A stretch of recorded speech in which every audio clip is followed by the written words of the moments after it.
بنروح للسيدة المصرية في الحضارة المصرية القديمة واللي معروف عنها دايما صفات ومميزات. أتصور إن احنا هنشوف حاجات كتير احنا بنعيشها لغاية النهاردة.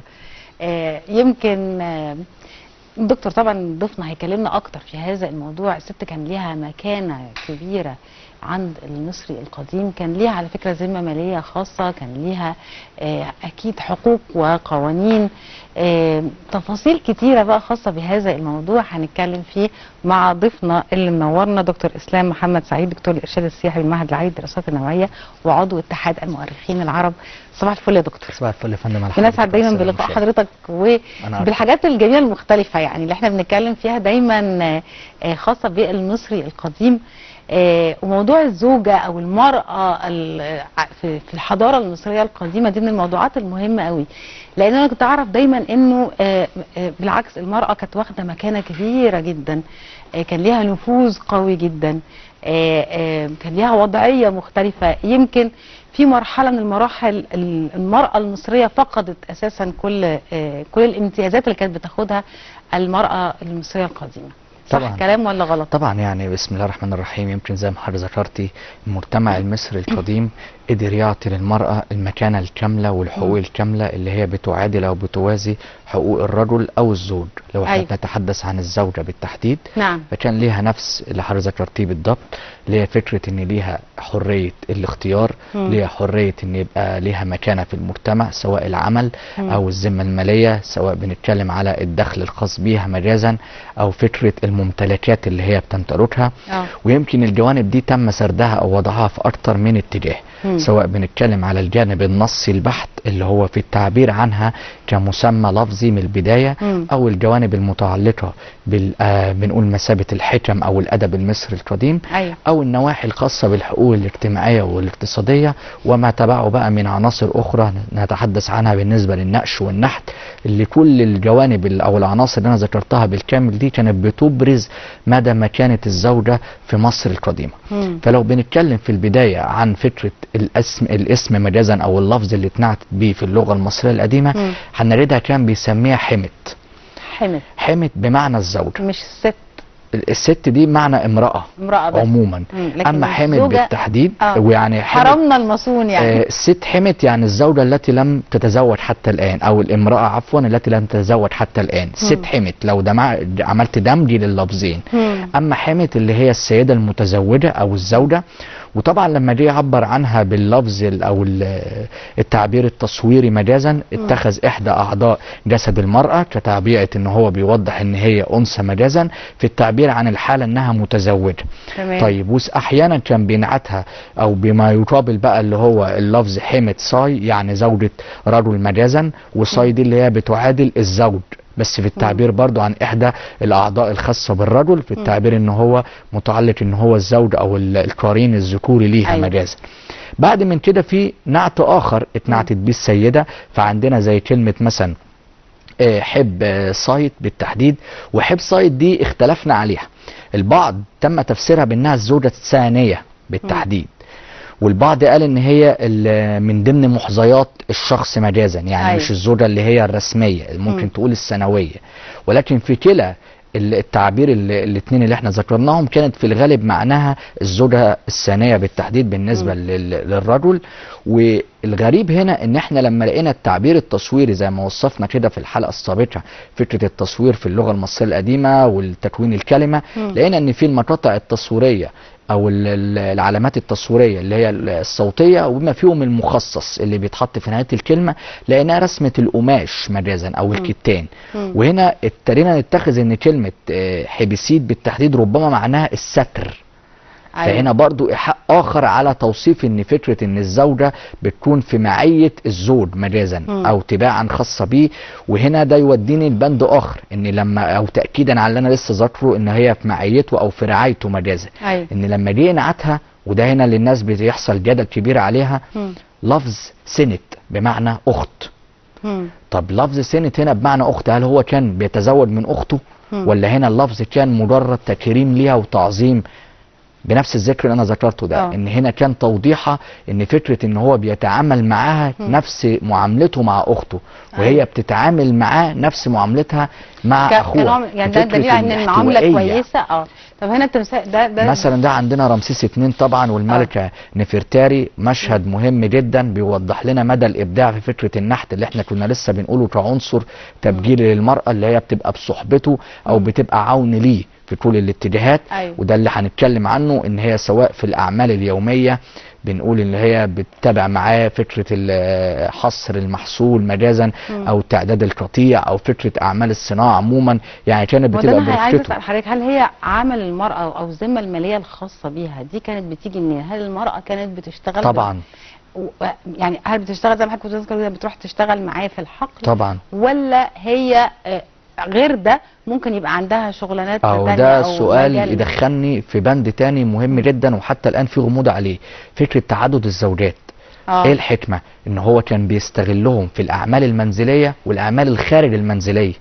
يعني اذا هي كانت بتقوم بدور عمل اهي كعون ليه، فما تبقى تحت ايه؟ تحت تبعته مجازا. معقول يا دكتور؟ مش يعني استغلال بالمعنى، لا المرأة المصرية مستغلة بهذا الشكل؟ مش استغلال بالمعنى، لا هي كان يعني بيجوزهم عشان يشغلهم؟ بالعكس، لا ده هي كان حتى في المواثيق او عقود الزواج كان بتاخد كل حقوقها بالكامل، وحتى لما كان هو بيتوفى مجازا كانت بتاخد التلت مجازا من الثروة ديت، والتلتين بيتشاركوا فيهم مع بعض، يعني تبقى استغلال طول حياتها بس.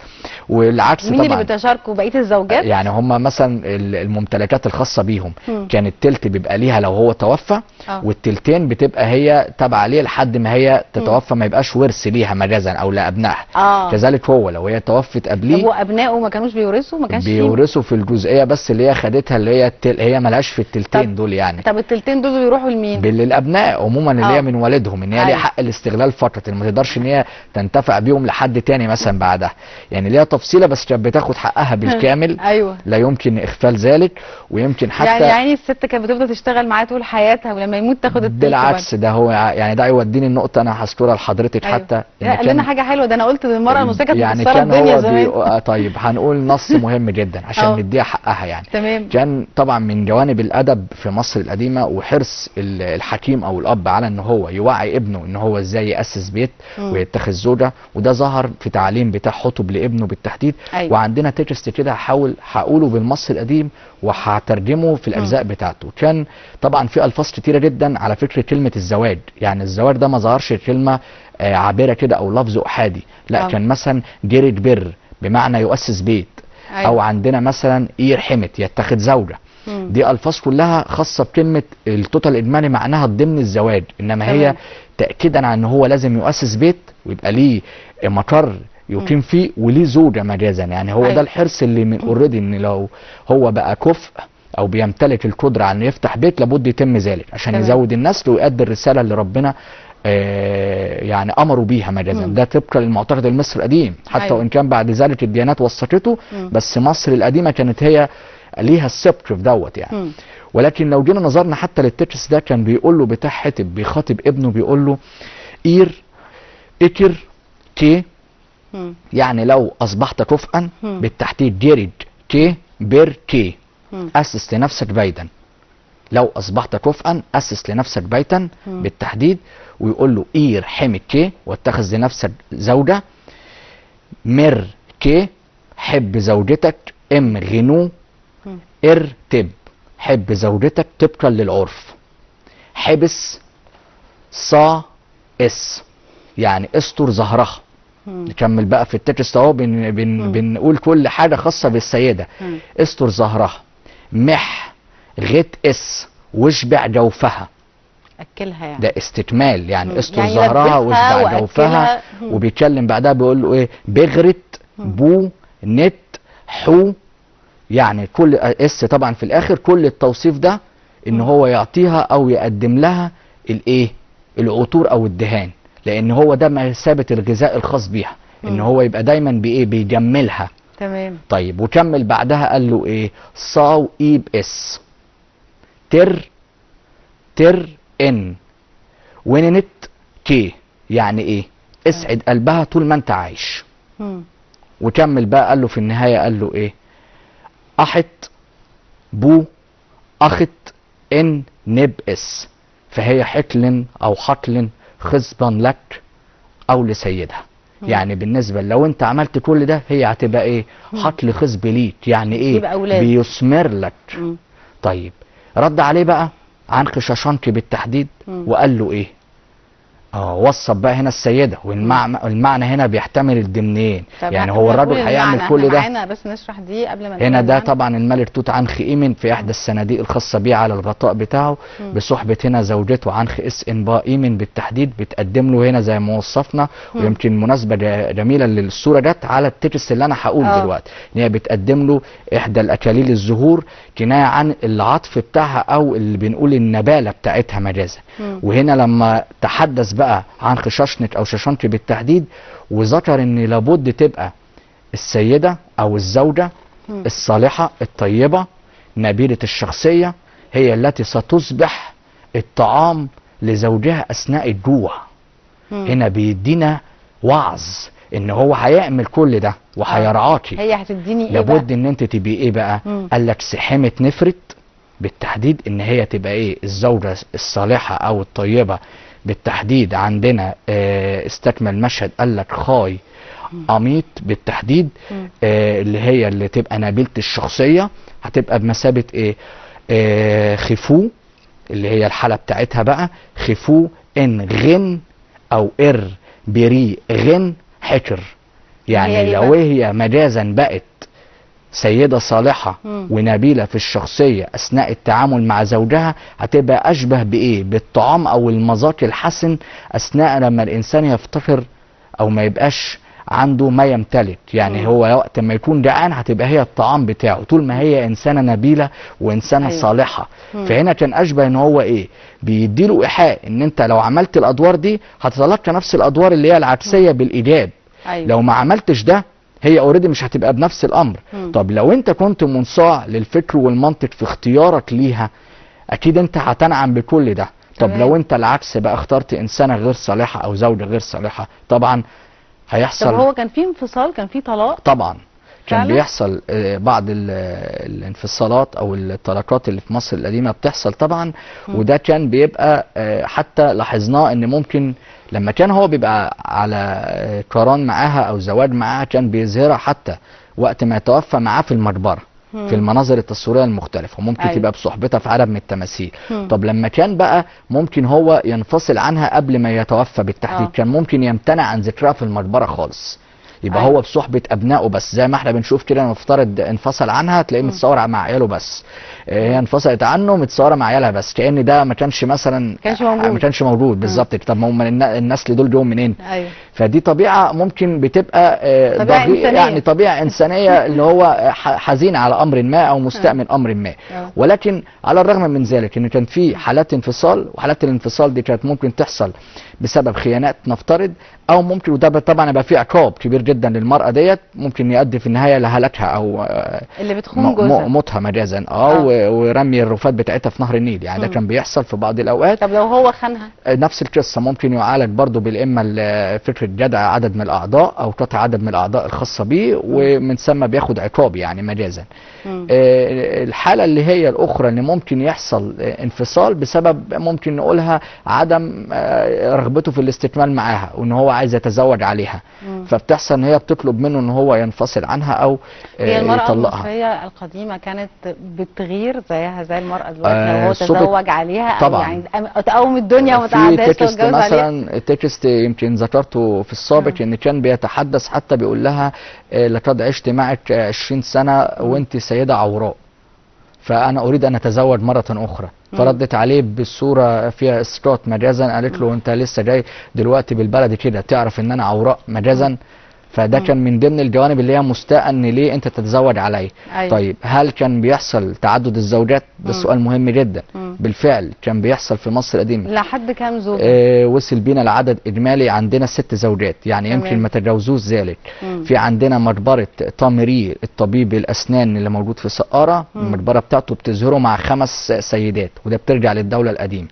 وفي مقبره اخرى لشخص اسمه مريعه، دي موجوده في منطقه الهجرسه بالتحديد في سوهاج، بتتكلم على كان بصحبه 6 زوجات. فاذا هنا العدد اقصى حاجه وصلنا لها كانوا 6، في طبعا 4 الاقل شويه يعني. ايوه. طيب كان بس ده بيظهر معناه ان هو لازم يبقى غني عشان يقدر يفتح ده بيت. سؤال مهم. يعني ما قال لك اعمل لها بيت، فكل واحده مش معقول هيقعدهم كلهم في بيت واحد. المفروض ان لما ظهروا في المقبره بالتحديد كانوا كلهم مع بعض. وهنا بيحصل، هل كان في زي ما حضرتك ذكرت في منافسه مجازا، ولا كان في وفاء ما بين الزوجات وبعضهم؟ يعني هنا المحمل معانا الاثنين. أيوة. كان بيحصل احيانا ان هو بيبدل السيده الزوجه الرئيسيه اللي هي اول واحده مثلا اللي اتجوزت، دي تبقى الاكثر قربا والحامله اكثر القاب مساعده ليه، وبعد من كده ممكن يبقى التانيين يجوا في الترتيب. احيانا ظهر احداث حاله من التوافق، لان لقيت عدد من الزوجات الاخريات بعد من ذلك كانوا مسميين ابنائهم على اسم الزوجات اللي قبليهم. ايوه. على اعتبار ان هم في وفاء ما بينهم، ما فيش اي ضغينه او مثابه غيره مجازا. ايوه. فده بيوضح لنا ان كان الحاله مستمره الى حد ما. طيب النقطه الاضافيه اللي احنا ممكن نتحدث عنها كمان، ان فكره ان هو مش بس كان بيظهرها في المناظر التصويريه معاه في المقبره، ده هي كانت بتلازمه في كل شيء زي ما حضرتك ذكرتي. يعني كانت بتاخد حقوقها الاقتصاديه والاجتماعيه، وكانت بتتواجد معاه سواء بقى بتتم اعمال منزليه داخليه او الاعمال الخارجيه. التمثال اللي قدامنا ده مثلا الامير راح حطب وزوجته نفرت، ده بيرجع لعهد الملك سنفرو الاسره الرابعه عصر الدوله القديمه.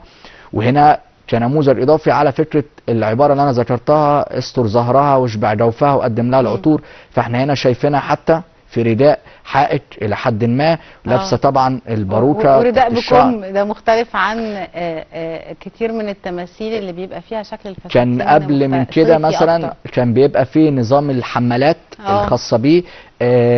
كان طبعا بيبقى حائط للجسد بيظهر بعض التفاصيل الخاصه بالجسد. كانت بترتدي او بيساعدها عن اللي هي ترتدي الحلي زي ما احنا شايفين كده. أيوة. وبعض الاكاليل اللي هي فوق الراس او فوق الشعر المستعار القصير الى حد ما. الجوانب كانت حتى الازياء بتحب ترتدي اللون دوت او اللي هو مائل الاصفر او البني او الاخضر، دي اغلب الجوانب بتاعه الازياء الخاصه بيها. علاوه على ذلك ان الفكره الرئيسيه اللي احنا بنتحدث فيها حتى ان هو كان بيحاول يظهرها معاه في كل التفاصيل في المقبره على نفس قدره. يعني لا اما تبقى في نفس الطول بتاعه سواء الاثنين واقفين او قاعدين. ايوه، ده سؤال كمان. حتى الملوك كانوا بيبقى لازم قاعد هو وزوجته في بالفعل التماثيل. ممكن تبقى في اقل وضعا شويه منه او تبقى على نفس الحجم بالظبط. احيانا نلاقي حاجه جميله جدا. ده ما حصلش بعد كده اساسا، يعني فكره انه يخلد لشيء وزوجته معاه، ده كان فكر المصري القديم طبعا. ويمكن عايز انا اخد من كلام حضرتك وابني لحضرتك نقطه مهمه جدا على فكره حتى وجود الدخل الخاص بيها او الممتلكات الخاصه بيها، ان ما كانش فيه نظام الوصايه عليها حتى من قبل حتى الاباء، يعني غير السيده الرومانيه مجازا دي كان ليها، انما حتى بنسميها الرعايه. يعني الاباء كانوا حتى متابعتهم للبنت او اللي هي هتبقى متزوجه بعد من ذلك مجرد رعايه، انما مش وصايه عليهم، ولا هو حتى كان بيبقى فيه فرض او طمع، كان فيه حريه كبيره ليها. يعني البنت تعمل اللي هي عايزاه، وكان بينصحوا بكده حتى في اختيارها ليه من البدايه. ما كنت لسه هسأل حضرتك، هل كان في زواج صالونات يعني زواج تقليدي، ولا كانوا بيبقوا عارفين بعض؟ اللي ثبت فعليا ان هو كطبيعه الاشياء برضو المجتمع بيتوارث او بيبقى كلها بنظام بنقول عادات وتقاليد متوارثه. ان كان بيبقى الاشخاص اللي نعرفهم زي ما بنقولها بالدارج كده من نفس ايحاء الاقليم اللي هم متواجدين فيه او القريه اللي متواجدين فيها، أو من العائله كان من اشخاص من العائله طبعا، او من الاشخاص اللي ميسورين الى حد ما في مكانه اجتماعيه او اقتصاديه كويسه، احدى ضباط الجيش مجازا موظفين في الدوله. هي بتختاروا كان بيتم طرح الاختيار احيانا، ومن حقها تقول لا ومن حقها ترفضه. وكان طبعا بيبقى فيه قصص حب كتيره جدا. وكانت الام هي اللي بتخطب لابنها مجازا، او هي اللي بتبقى مسؤوله عن الامر ده في مصر القديمه، مش الاب. يعني هي اللي بتبقى الموكله لاتمام الشيء دوت بالتحديد. ويمكن ده ظهر في جوانب كتيره جدا ونصوص كتيره جدا. بنحاول طبعا من خلال عقود الزواج اللي هي ظهرت في الفتره. هل كان في عقود للزواج؟ طبا في فتره العصر طبعا يعني؟ طبعا اوله حتى ايه رحمه اللفظ اللي انا ذكرته بمعنى التزاوج. هل كان بيتم مثلا في المعابد كان رجال فكره الفرح يعني؟ بالظبط. لا انا اقصد الوثيقه نفسها كانت بتدون فين او مين، او هل كان في فكره الشهود؟ طبعا كان بيصل مثلا ل 16 شاهد على عقد الزواج. وعقد الطلاق بيبقى فيه 4 شهود مجازا. طبعا كانوا برضو بيبقوا من الاهل او القريه، زي فكره نفس الجانب اللي احنا لاهلنا في الصعيد او حتى في القرى الريفيه، نفس الاطار دوت هو بيقيس على نفس الصوره المصريه القديمه. وكان بيبقى في عقد طرف اول وطرف ثاني مجازا، الزوج والزوجه، ويتكتب فيها كل المواثيق اللي خاصه بحقوقها او الممتلكات بتاعتها. زي ايه المواثيق يعني؟ طبعا ايه الحاجات اللي حقوقها وايه القوانين اللي كانت موجوده بتخدم المراه سريعا بقى عشان احنا خلاص الجوانب اللي هي الخاصه بيها المفروض ان هي طبعا بتبقى في جزء هي بتساعده فيه. يعني ده كانت نقطه مهمه جدا، ان هي بتساعد الزوج في البدايه، ان بتبقى بتتكفل بجزء من ترتيبات الزواج مجازا او الامتعه الخاصه بالزواج، بجانب ان هو بيبقى بيشيل جزء، يعني اشبه ان الاثنين بيجهزوا مع بعض يعني، او بيدفع مهر وبتساعده بصوره كبيره جدا. بس في حاله ان هو انفصل عنها مجازا ممكن يرد لها الجزء اللي هي اتبرعت بيه دوت، بيدفع جزء منه بصوره كبيره جدا. لو حاله ان هو اللي طلقها مجازا، فكان في حقوق كامله بتحصل عليها حتى بعد ما يتوفى، التوريث الخاص بيه او الانفصال. يعني كانت حق المراه او الزوجه في مصر القديمه اللي هي الزوجه الصالحه اللي فضلت ماشيه على الاتزان، اللي هي ما طلبتش حتى فكره الطلاق او الانفصال بدون حق، ولكن كان ليها احقيه في ذلك. انما مش زي اللي بيحصل للاسف الشديد دلوقتي، والحاله الماساويه اللي احنا وصلنا ليها بالتحديد فكره الانفصال. ولكن كان مجتمع متحضر وكان ماشي على مبدا ديني في عدم وجود حتى الديانات السماويه. فنأمل أن يكون الأمر ذلك في العصر الحديث. الحضارة المصرية القديمة الحقيقة بيزداد إعجابي وانبهاري وفخري بكوني مصرية. أنا بشكرك شكرا جزيلا، نورتنا. الموضوع لازم هنتكلم فيه تاني إن شاء الله. بشكرك شكرا جزيلا دكتور إسلام محمد سعيد، دكتور الإرشاد السياحي بالمعهد العالي للدراسات النوعية وعضو اتحاد المؤرخين العرب. شكرا. نهارك سعيد يا دكتور. نهارك سعيد. شكرا جزيلا. لسه معانا في نهارك سعيد، بنكمل مع حضراتكم بعد الفاصل.